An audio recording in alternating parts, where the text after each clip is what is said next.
अस्सलाम वालेकुम, मैं नसीम अकरम। आज मैं आपसे बात करना चाहती हूँ state security challenges and human rights activism a deepening paradox. Balochistan के अंदर जो सूरत हाल हमें गुज़श्ता कई दिहाइयों से लाहक है और इस वक्त जो पेचीदा होते सिक्योरिटी मामलात हैं बलूचिस्तान के, उस ज़िम्न में सूरत हाल का जिस किस्म का तज्ज़िया पाकिस्तानी मीडिया के अंदर मैं देख रही हूँ, उस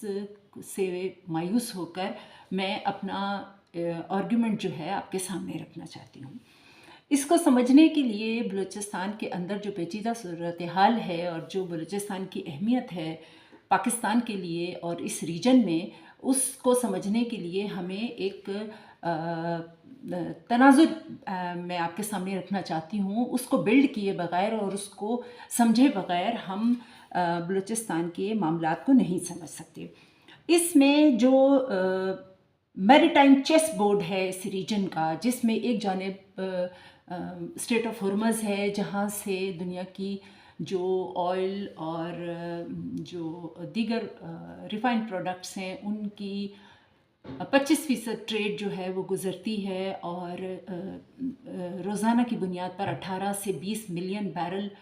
क्रूड ऑयल यहाँ से गुज़रता है और उसी से वाबस्ता दीगर चीज़ें भी सप्लाई होती हैं। ये एक इंतहाई अहम स्टेट है और इसी से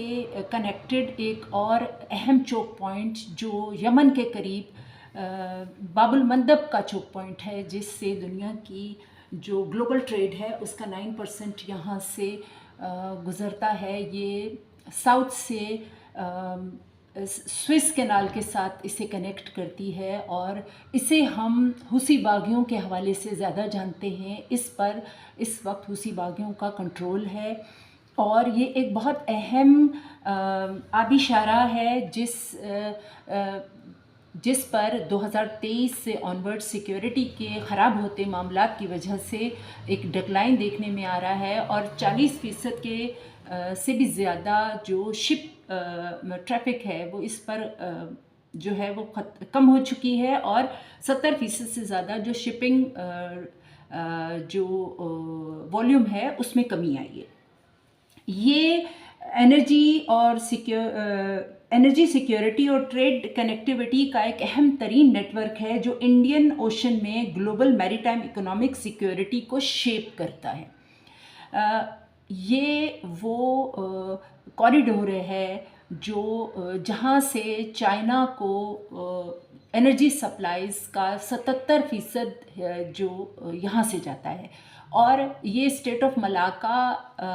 पर चाइना की बहुत ज़्यादा डिपेंडेंसी की वजह से एक उसके लिए एक थ्रेट की हैसियत भी रखता है और इसी वनरेबिलिटी को टैकल करने के लिए गवादर की जो डीप सी पोर्ट, जो दुनिया की सबसे गहरे पानी की सी पोर्ट है, उसको इस्टेब्लिश किया गया है और चाइना पाकिस्तान इकोनॉमिक कॉरिडोर के ज़रिए इसे वेस्टर्न चाइना से कनेक्ट करके मलाका के अल्टरनेट के तौर पर एक नया जो ट्रांसपोर्टेशन का और सप्लाई लाइन का जो मंसूबा है वो ज़ेर तकमील है। इस तरह से हम देखते हैं कि एक जानिब स्ट्रेट ऑफ हॉर्मज़ और दूसरी तरफ बाबुल मंदब की वजह से ये जो दो सी पोर्ट्स हैं गवादर और फिर चाबहार, ये बहुत अहमियत की हामिल हो जाती हैं और इसी तरह बलूचिस्तान बहुत अहम एरिना है इस वक्त जो रीजनल और ग्लोबल पावर्स की एक राइवलरी है उसके लिए। बलूचिस्तान के हवाले से एक जो इसका दूसरा पहलू जो मैं आपसे डिस्कस करना चाहती हूँ वो ये है कि बलूचिस्तान पाकिस्तान का 44% ऑफ लैंड मास जो है वो बलूचिस्तान है। पाकिस्तान का सबसे बड़ा सूबा है और पाकिस्तान की जो नेचुरल रिसोर्सेज हैं उसके हवाले से भी इसकी अहमियत अपनी जगह है।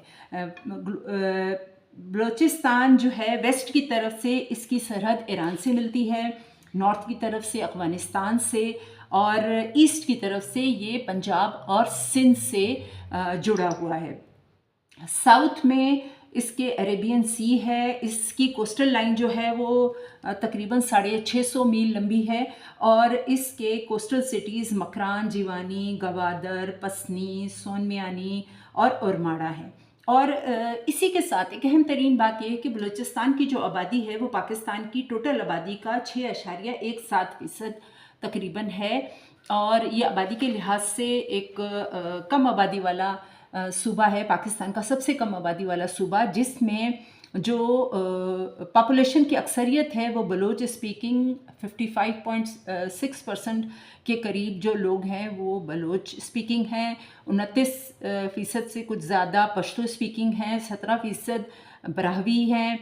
بولنے والے ہیں، اور ادرز جو ہیں اس میں ہزارہ، سندھی اور سرائکی نصیر آباد، جعفر آباد، لسبیلا وغیرہ میں آباد ہیں. اور پنجابی اور اردو اسپیکنگ سیٹلرز جو ہیں وہ کوئٹہ، سبی اور اربن جو بلوچستان ہے اس میں آباد ہیں. اس کے علاوہ بلوچ جو لوگ ہیں وہ صرف بلوچستان میں نہیں رہتے، بلکہ پنجاب کا جو ایریا بلوچستان کے ساتھ لگتا ہے یہ سرائکی بلوچ بیلٹ ہے، جس میں ڈی جی خان، راجن پور، مظفر گڑھ، لیا، رحیم یار خان، ملتان شامل ہیں. ان علاقوں میں مزاری، گرچانی، دریشک، لغاری، کھوسا، لند، بزدار اور کیسرانی بلوچ قبیلے آباد ہیں. اسی طرح جو سندھ ہے وہاں پر بھی بلوچوں کی بہت بڑی تعداد جو رہتی ہے، کراچی، جیکب آباد، کشمور، گھوٹکی، نواب شاہ، دادو، لڑکانہ، میرپور خاص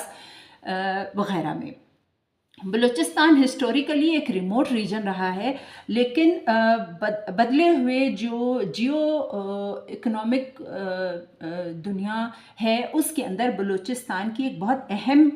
حیثیت ہے. اور اس وقت یہ پورا جو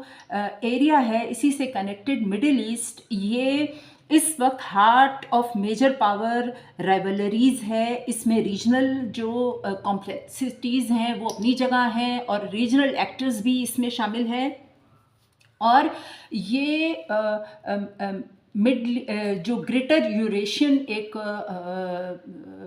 اگر ہم اسے اس کے کانٹیکسٹ میں دیکھیں تو یہ مڈل ایسٹ، ساؤتھ ایشیا اور پھر سینٹرل ایشیا کو آپس میں کنیکٹ کر لیتا ہے. یہاں پر یہ اہم بات ہے کہ بلوچستان کے اندر جو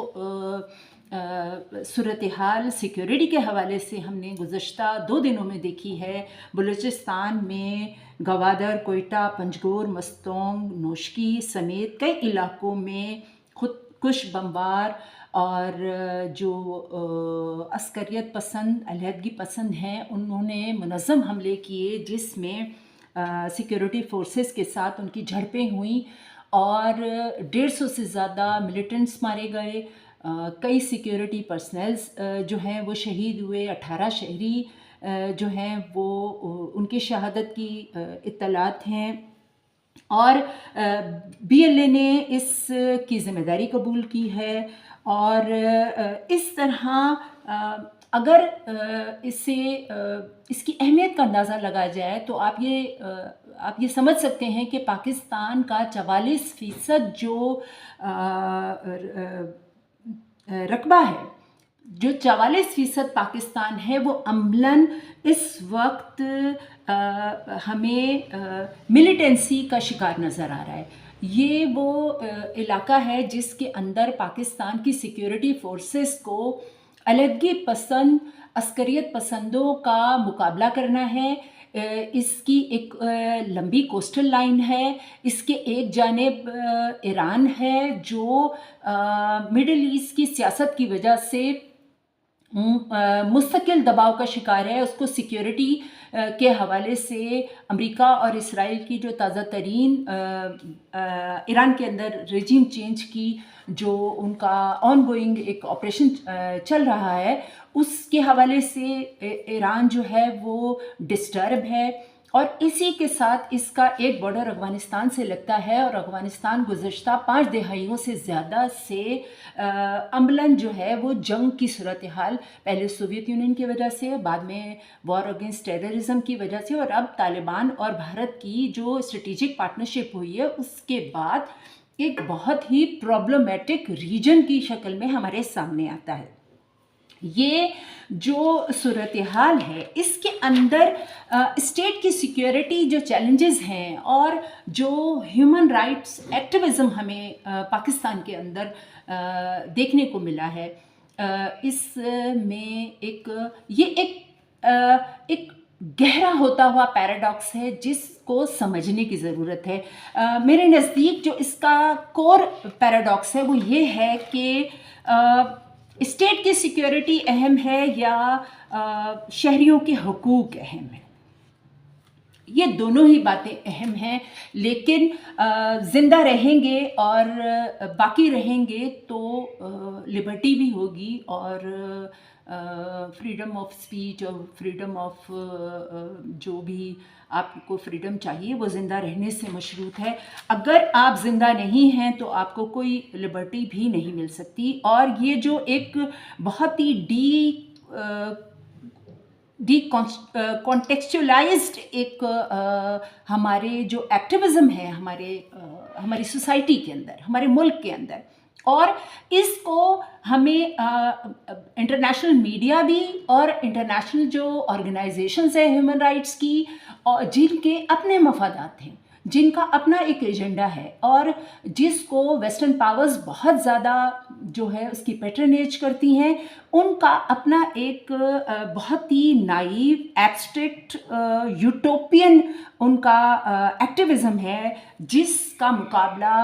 पाकिस्तान की रियासत को लाहक एग्जिस्टेंशियल थ्रेट से है। पाकिस्तान की सॉवरेनिटी, पाकिस्तान की टेरिटोरियल इंटीग्रिटी को शदीद ख़तरात लाहक हैं, जिसका मुकाबला करने के लिए पाकिस्तान की सिक्योरिटी फोर्सेस बलूचिस्तान के बहुत वसी और बहुत पेचीदा टेरेन के अंदर एक बहुत ही कॉम्प्लेक्स लड़ाई लड़ रहे हैं।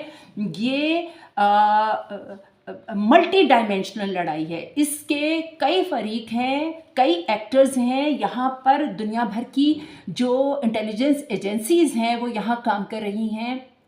मिडिल ईस्ट के अंदर जो हमने देखा, इराक़ के अंदर हुआ, लीबिया के अंदर हुआ, सीरिया के अंदर हुआ, और अब ईरान को जिस तरह से डीस्टेबलाइज करके मिडिल ईस्ट के अंदर पहले से मौजूद जो बहुत ही कमज़ोर छोटी छोटी हुकूमतें हैं जो अपनी सिक्योरिटी के हवाले से अमेरिका पर और वेस्टर्न पावर्स पर डिपेंड करती हैं। मिडिल ईस्ट की सारी जो हुकूमतें हैं, इसराइल एक एक्सपेंशनिस्ट पावर के तौर पर अपनी ताकत को बढ़ाता चला जा रहा है और अरबों की ज़मीनों पर कब्ज़े करता चला जा रहा है, और सीरिया जो है वो डीस्टेबलाइज है। और जिस तरह लीबिया के अंदर सदर कदाफ़ी की हुकूमत ख़त्म करने के बाद और सदर सद्दाम हुसैन के ख़ात्मे के बाद का इराक़ है, ये एक हमें फिनोमेना नज़र आता है बाल्कनाइजेशन का। बाल्कनाइजेशन क्या? बाल्कनाइजेशन है दर हकीकत स्टेट्स को छोटे छोटे टुकड़ों में तकसीम करके बेअसर बना देना, उन्हें माऊफ कर देना, और उनकी जो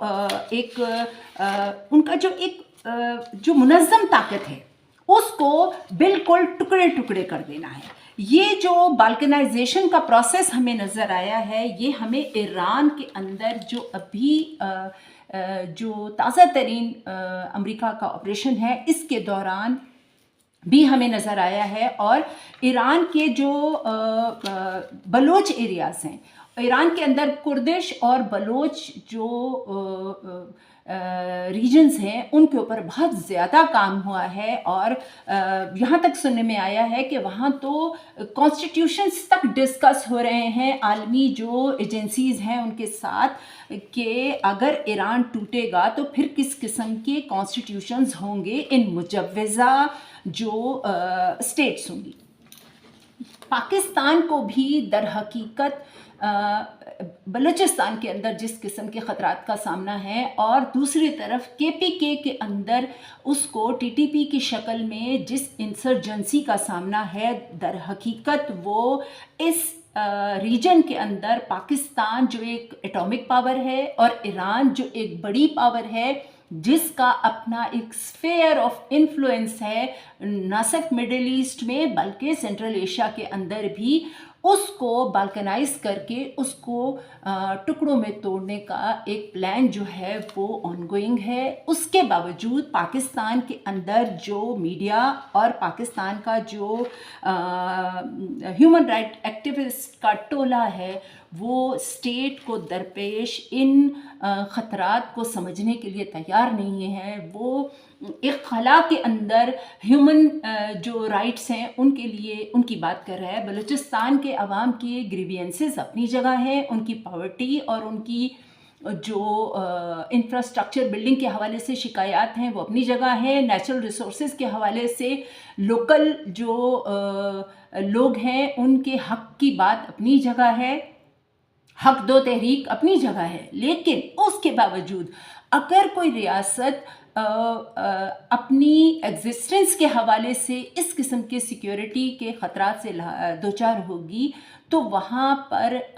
جو ایک سوشل کانٹریکٹ ہے اس کو ریوائو کرنے کی ضرورت ہے۔ اسٹیٹ کے ساتھ بلوچستان اور KPK میں جہاں پر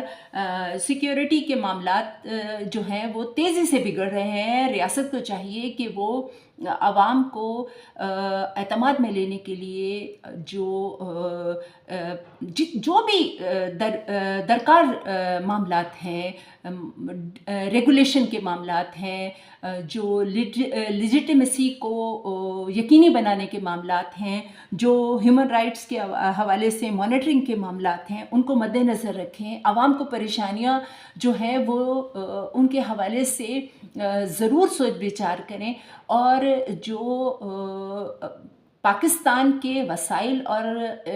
ذرائع ہیں ان پر تمام پاکستانیوں کے برابر کے حق کو تسلیم کریں، لیکن صرف حقوق کے نام پر کسی ریاست کو توڑنے کا حق کسی کو حاصل نہیں ہے۔ 10-20 ہزار ملیٹنٹس اگر 25 کروڑ کے ملک کو اور ریاست کو توڑنے کے مشن پر بیرونی طاقتوں کے پروردہ بن کر ہتھیار اٹھا لیتے ہیں، تو اس کا مطلب یہ نہیں ہے کہ ان کے ہیومن رائٹس جو ہیں وہ 25 کروڑ لوگوں کے جو زندگی کے رائٹس ہیں ان پر